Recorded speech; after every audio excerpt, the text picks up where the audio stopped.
શ્રી ગણેશાય નમઃ. મિત્રો, આપ જોઈ રહ્યા છો યુટ્યુબ આપણી ચેનલ આવો સત્સંગમાં આપ સૌનું સ્વાગત છે. મિત્રો, અત્યારે અધિક પુરુષોત્તમ માસ ચાલે છે, ત્યારે આપણે નિત્ય ભગવાન પુરુષોત્તમના મહાત્મ્યની કથા સાંભળીએ છીએ. આજે છે પુરુષોત્તમ માસનો 29મો દિવસ. આજે મહાત્મ્યની કથામાં સાંભળીશું સંધ્યાકાળના નિયમો અને આજની કથા વાર્તા છે ભાગ્યશાળી ભીલડીની કથા.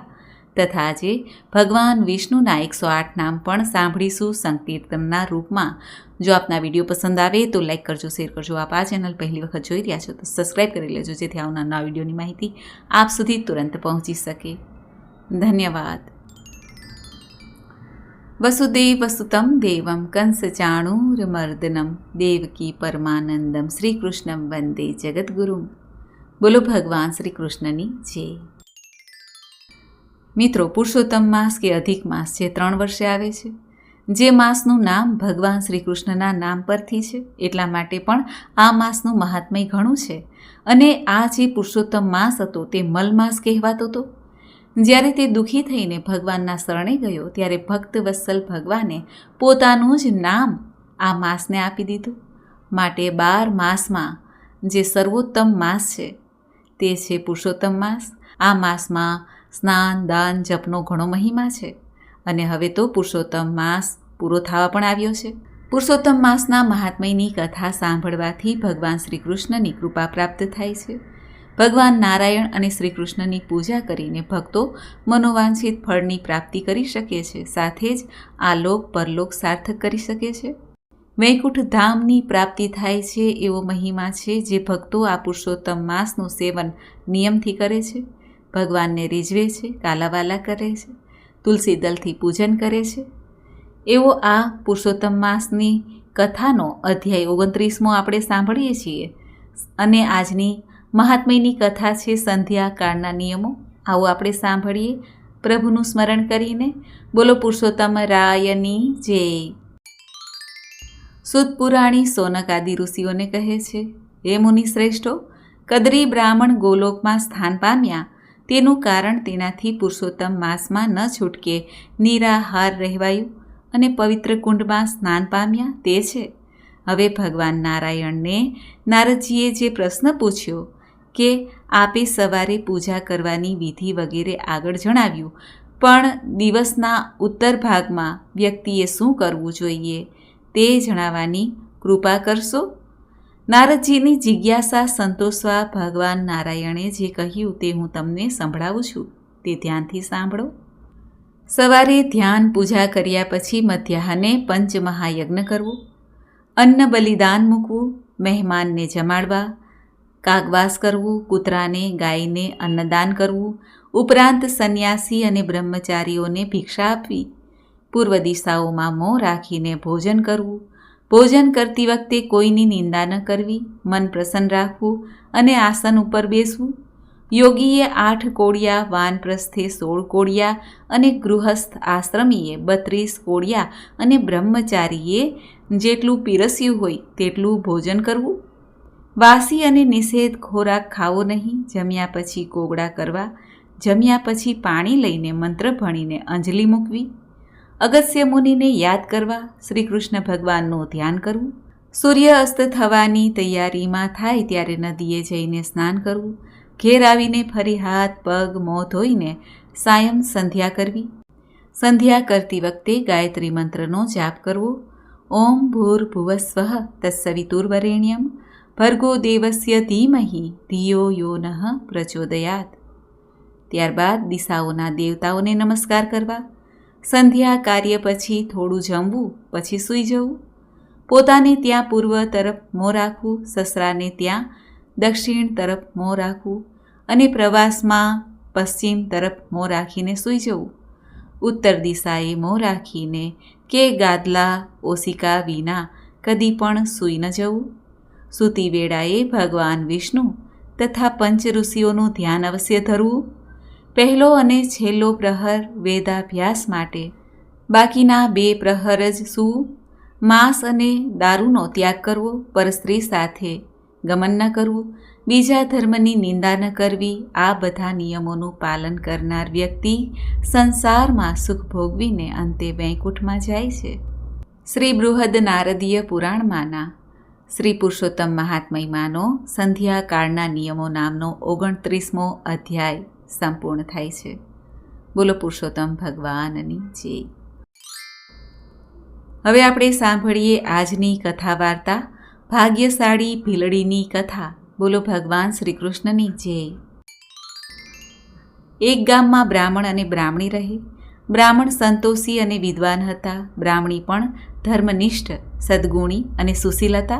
કોઈના દુઃખે દુઃખી થનારા અને પરોપકારી જીવ હતા. આમ તો બધી વાતે સુખી હતા, પણ તેમને સંતાન ન હતું. આથી તેઓ મનમાં દુઃખી થતા ભગવાનની મરજી માનીને મોટું મન રાખતા. મોટી ઉંમરે ભગવાને તેમની સામે જોયું. બ્રાહ્મણીએ એકી સાથે 2 પુત્રોને જન્મ આપ્યા. બ્રાહ્મણ બ્રાહ્મણી ઘણા પ્રસન્ન હતા. આ ખુશાલીમાં તેમણે ઘણું દાન પણ કર્યું. બંને બાળકો તંદુરસ્ત હતા. લાડકોડથી બંને ઉછરતા હતા. આમ કરતાં કરતાં 5 વર્ષ થયા ત્યારે એકાએક બંને બાળકો માંદા પડી ગયા. એવા માંદા પડ્યા કે ઊભા ન થાય. સારા સારા વૈદ્યોને બોલાવવામાં આવ્યા. ઈલાજ પણ કર્યો, પણ તેનું કોઈ સારું પરિણામ ન આવ્યું. બ્રાહ્મણ બ્રાહ્મણી છોકરાઓને સાજા કરવા માટે બનતું તે બધું કરી છૂટ્યા. આખરે તેમણે આશા મૂકી દીધી. બ્રાહ્મણ રાજદરબારમાં જતા આવતા હતા.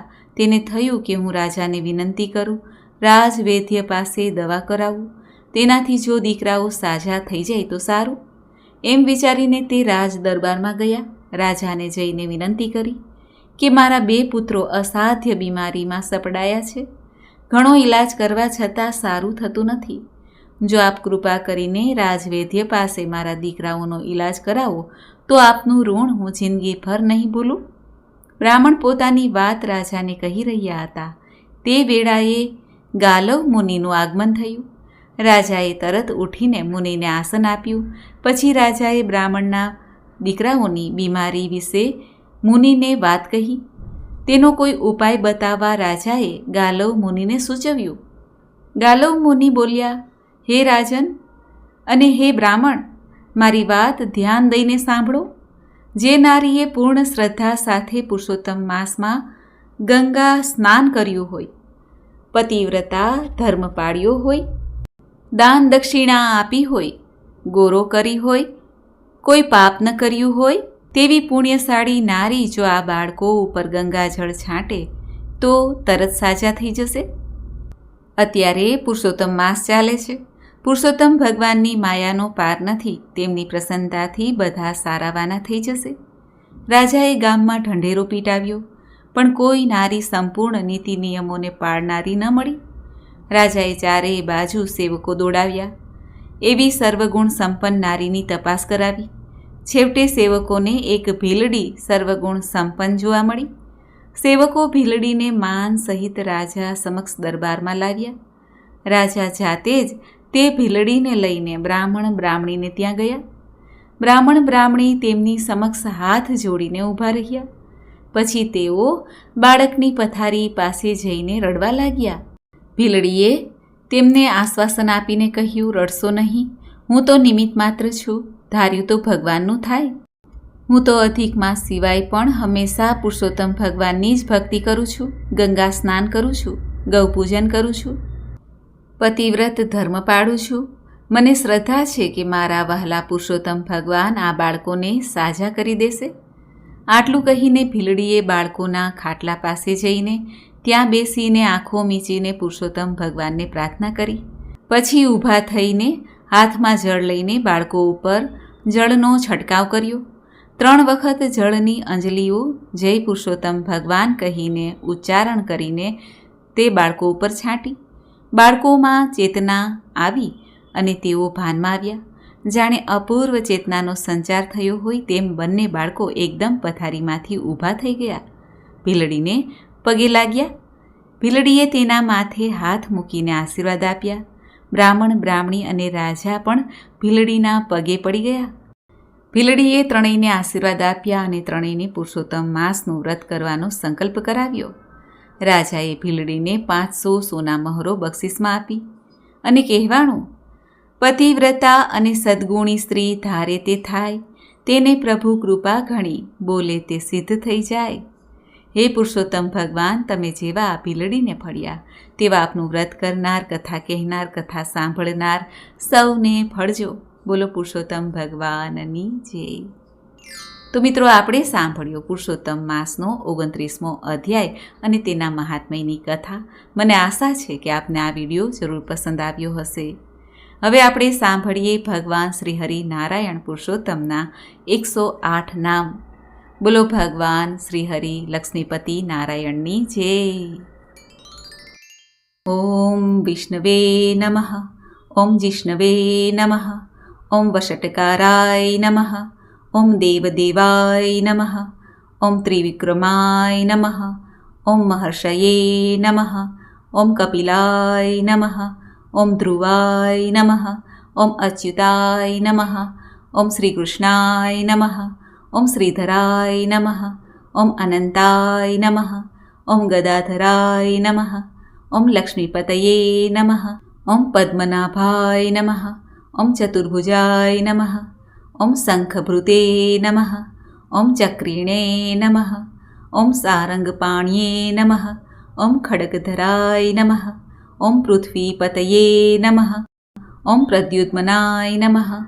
ઓમ અનિરુદ્ધાય નમઃ. ઓમ પુરુષોત્તમાય નમઃ. ઓમ જનાર્દનાય નમઃ. ઓમ જગન્નાથાય નમઃ. ઓમ ઋષિકેશાય નમઃ. ઓમ માધવાય નમઃ. ઓમ ગોવિંદાય નમઃ. ઓમ કેશવાય નમઃ. ઓમ મુકુંદાય નમઃ. ઓમ વાસુદેવાય નમઃ. ઓમ વિશ્વરૂપાય નમઃ. ઓમ વૈકુંઠાય નમઃ. ઓમ દામોદરાય નમઃ. ઓમ નારાયણાય નમઃ. ઓમ હરયે નમઃ. ઓમ યોગેશ્વરાય નમઃ. ઓમ બ્રહ્મણ્યાય નમઃ. ઓમ ભક્તવત્સલાય નમઃ. ઓમ શરણાગતવત્સલાય નમઃ. ઓમ દીનબંધવે નમઃ. ઓમ કરુણાસિંધવે નમઃ. ઓમ દયાનિધયે નમઃ. ઓમ કૃપાલવે નમઃ. ઓમ સર્વજ્ઞાય નમઃ. ઓમ સર્વવ્યાપિને નમઃ. ઓમ સર્વેશ્વરાય નમઃ. ઓમ સર્વશક્તિમતે નમઃ. ઓમ સચ્ચિદાનંદાય નમઃ. ઓમ પરમાત્મને નમઃ. ઓમ પરબ્રહ્મણે નમઃ. ઓમ સનાતનાય નમઃ. ઓમ આદિદેવાય નમઃ. ઓમ જગદ્ગુરુવે નમઃ. ઓમ લોકનાથાય નમઃ. ઓમ ભક્ત આરતીહરાય નમઃ. ઓમ મોક્ષદાયકાય નમઃ. ઓમ આનંદકાય નમઃ. ઓમ સુખપ્રદાય નમઃ. ઓમ શાંતિરૂપાય નમઃ. ઓમ મંગલદાયકાય નમઃ. ઓમ કલ્યાણકારાય નમઃ. ઓમ પુણ્યશ્લોકાય નમઃ. ઓમ પવિત્રાય નમઃ. ઓમ પાવનાય નમઃ. ઓમ યજ્ઞપુરુષાય નમઃ. ઓમ યજ્ઞભોક્ત્રે નમઃ. ઓમ સહસ્રાક્ષાય નમઃ. ઓમ સહસ્રપાદે નમઃ. ઓમ સહસ્રશીર્ષાય નમઃ. ઓમ મહાબાહવે નમઃ. ઓમ મહાતેજસે નમઃ. ઓમ મહાબલાય નમઃ. ઓમ મહાવિક્રમાય નમઃ. ઓમ ગરુડધ્વજાય નમઃ. ઓમ ગરુડવાહનાય નમઃ. ઓમ શેષશાયિને નમઃ. ઓમ ક્ષીરાબ્ધિવાસિને નમઃ. ઓમ પીતાંબરધરાય નમઃ. ઓમ વનમાલિને નમઃ. ઓમ કૌસ્તુભમણિધરાય નમઃ.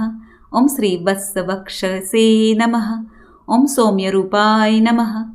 ઓમ શાંતમૂર્તયે નમઃ. ઓમ ગુણાતીતાય નમઃ. ઓમ નિર્ગુણાય નમઃ. ઓમ સગુણાય નમઃ. ઓમ નિરાકારાય નમઃ. ઓમ સાકારાય નમઃ. ઓમ ભક્તપ્રિયાય નમઃ. ઓમ ભક્તવસ્યાય નમઃ. ઓમ અનાદિદધનાય નમઃ. ઓમ સર્વકારણકાય નમઃ. ઓમ સૃષ્ટિકર્ત્રે નમઃ. ઓમ સ્થિતિકર્ત્રે નમઃ. ઓમ સંહારકર્ત્રે નમઃ. ઓમ કાલનિયામકાય નમઃ. ઓમ કાલરૂપાય નમઃ. ઓમ ત્રિલોકેશાય નમઃ. ઓમ ચતુર્વર્ગફલપ્રદાય નમઃ. ઓમ ભવસાગર તારકાય નમઃ. ઓમ દુઃખભંજનાય નમઃ. ઓમ પાપનાશકાય નમઃ. ઓમ પુણ્યવર્ધકાય નમઃ. ઓમ અનાથનાથાય નમઃ. ઓમ વિશ્વંભરાય નમઃ. ઓમ શ્રી લક્ષ્મીનારાયણાય નમઃ. ઓમ શ્રી વિષ્ણુ અષ્ટોત્તર શતનામાવલી સંપૂર્ણ. ઓમ નારાયણાય વિદ્મહે વાસુદેવાય ધીમહિ તન્નો વિષ્ણુ પ્રચોદયાત. બોલો ભક્ત વત્સલ ભગવાન લક્ષ્મીપતિ નારાયણ શ્રી હરિ વિષ્ણુ પુરુષોત્તમ પ્યારાની જય. મિત્રો, મને સાંભળવા માટે ધન્યવાદ. આપ સૌને મારા જય શ્રી કૃષ્ણ.